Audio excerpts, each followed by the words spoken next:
Olá, povo amigo, Deus abençoe a todos poderosamente em nome de Jesus. Esse é o seu canal Teologia for You, canal de respostas, de esclarecimentos bíblicos teológicos de maneira clara, simples e objetiva. Se você é novo por aqui, dê uma corrida aí pelo canal, veja os vídeos. Se você gostar, curta, dê o seu joinha, compartilhe os vídeos e não se esqueça, se inscreva no canal, tá? E tecla aí no sininho para você ativar as notificações para novos vídeos. Muito bem, eu quero trazer aqui a você um texto, e por que esse texto? Porque vieram a mim algumas perguntas acerca do tema aqui defendido por um segmento, cético, herético, acerca do diabo, essa figura aí que não é mitológica, não é? Adversário. E a pergunta é, pastor, o diabo morreu? O diabo não existe mais? É verdade que os pastores ou a igreja cristã, ao longo dos séculos, tem escondido essa verdade do povo para atemorizar o povo, para escravizar o povo, escondendo que o diabo não existe mais, que o diabo está morto, que Jesus o matou quando subiu na cruz do Calvário?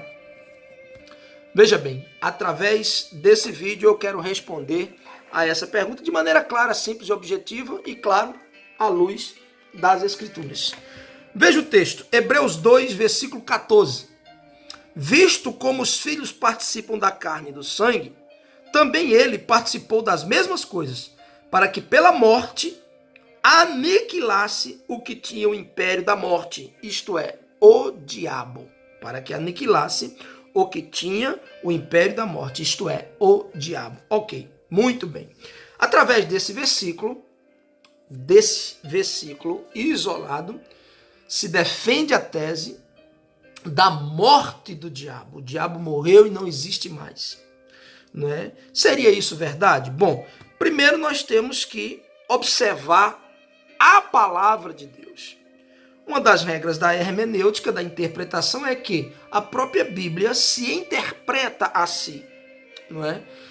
Segunda coisa, precisamos olhar para um contexto bíblico panorâmico, não é? Terceiro lugar, precisamos olhar para o contexto do texto. Muito bem.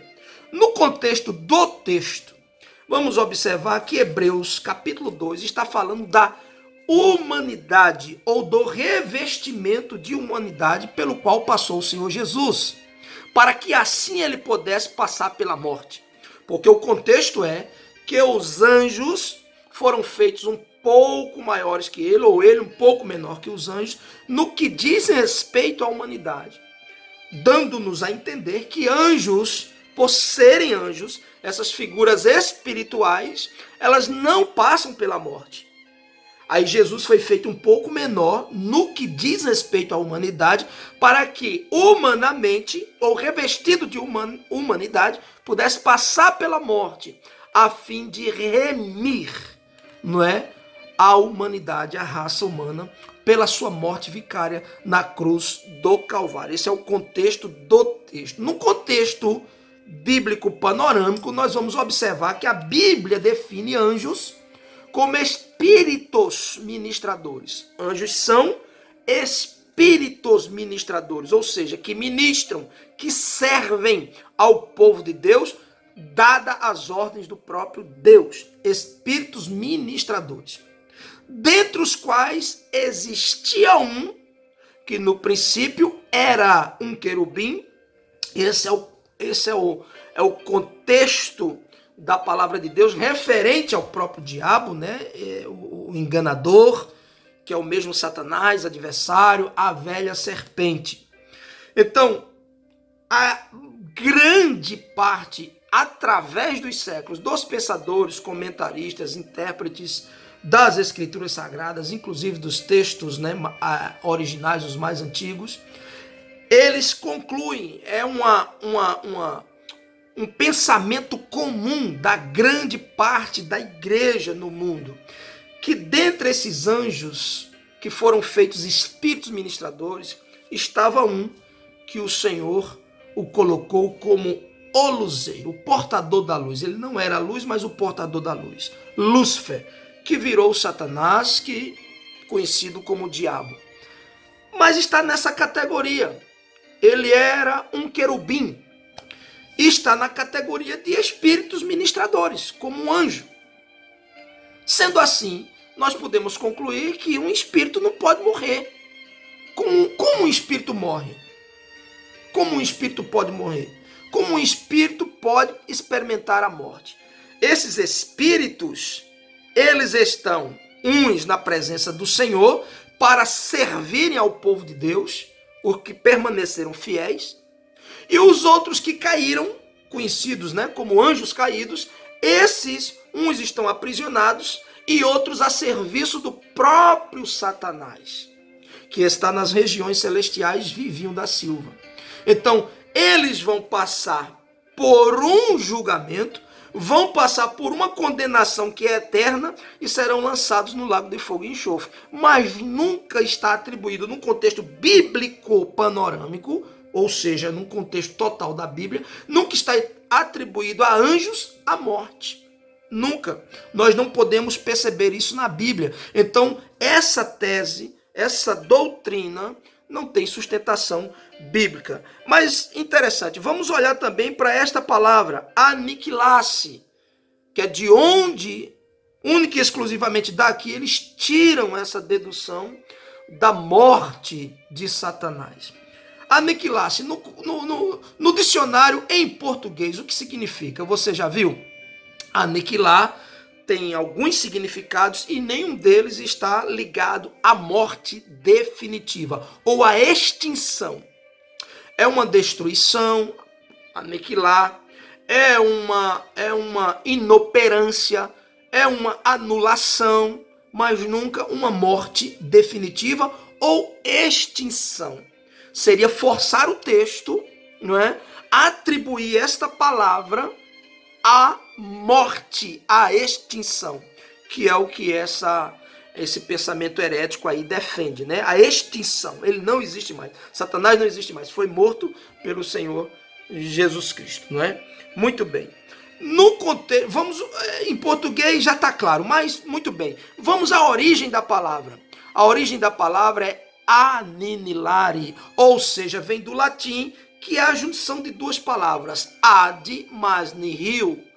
Ad mais nihil. Ad significa até quando, ou quase, até que, é o que significa. Nihil, anular, tornar nulo. O significado literal desta palavra, derivada do latim, quer nos dizer tornar algo nulo ou reduzir algo até que chegue a nada.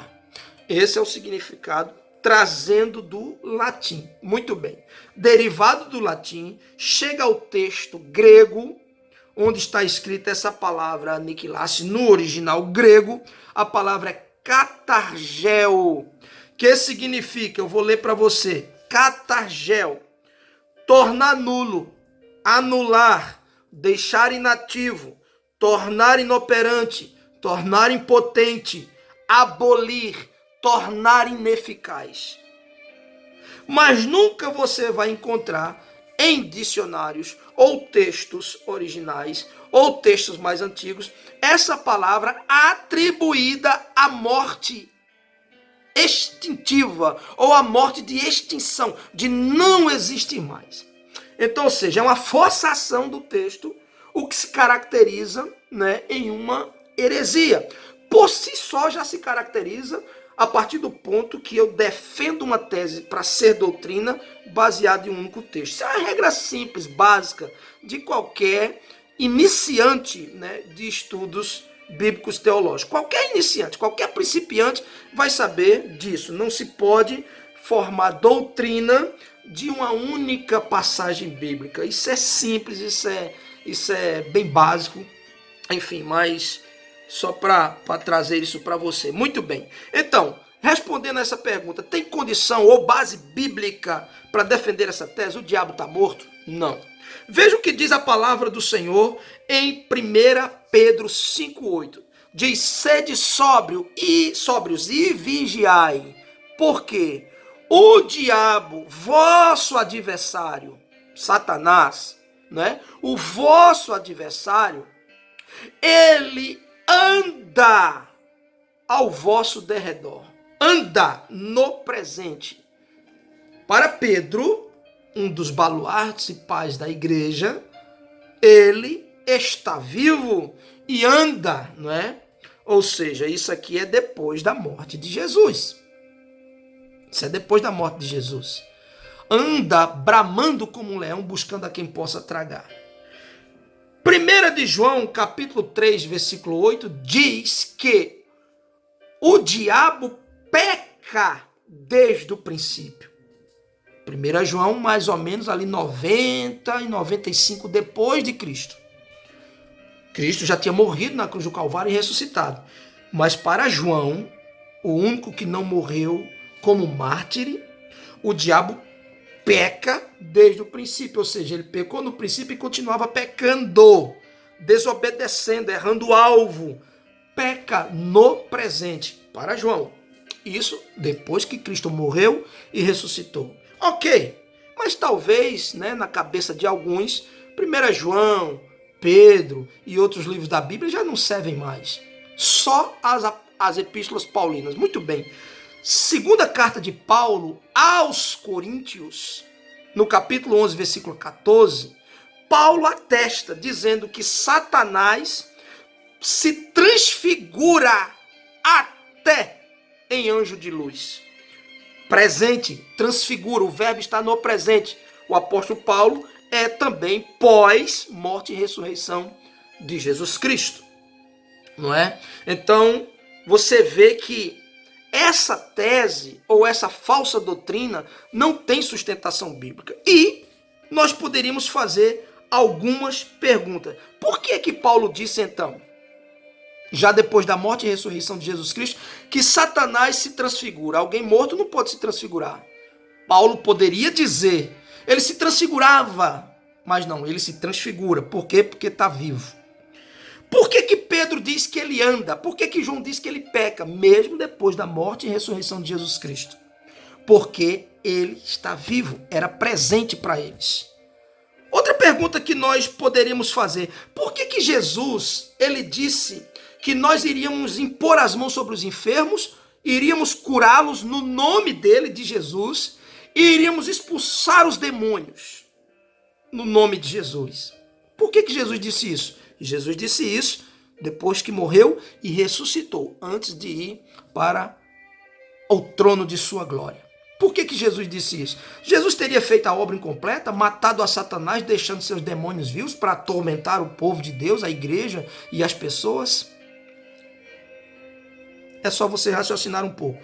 E por fim, podemos fazer essa outra pergunta. Satanás está morto. Satanás morreu desde a cruz do Calvário. Não é? Não é essa a tese dessa falsa doutrina? Quem vai ser preso então no milênio, por 1000 anos? Quem? Quem vai ser solto depois para atormentar, ainda que por um breve espaço de tempo, as nações?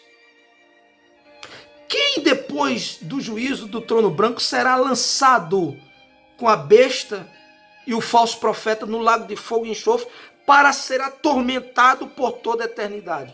A Bíblia diz que é Satanás. Então, como prender um morto? Como você vigiar por causa de um morto? Como você resistir? A Bíblia diz, resistir ao diabo. Sujeitai-vos a Deus e resistir firme ao diabo, e ele fugirá. Eu nunca vi um morto fugir, nem um morto precisar ser resistido. Então, tá aí. Contra um único versículo, uma única passagem bíblica, uma viagem por um panorama bíblico para você tirar suas conclusões. Espero ter elucidado, espero ter explicado a você, espero ter respondido a esse questionamento. A morte do diabo é uma falsa doutrina, uma doutrina na realidade de demônios.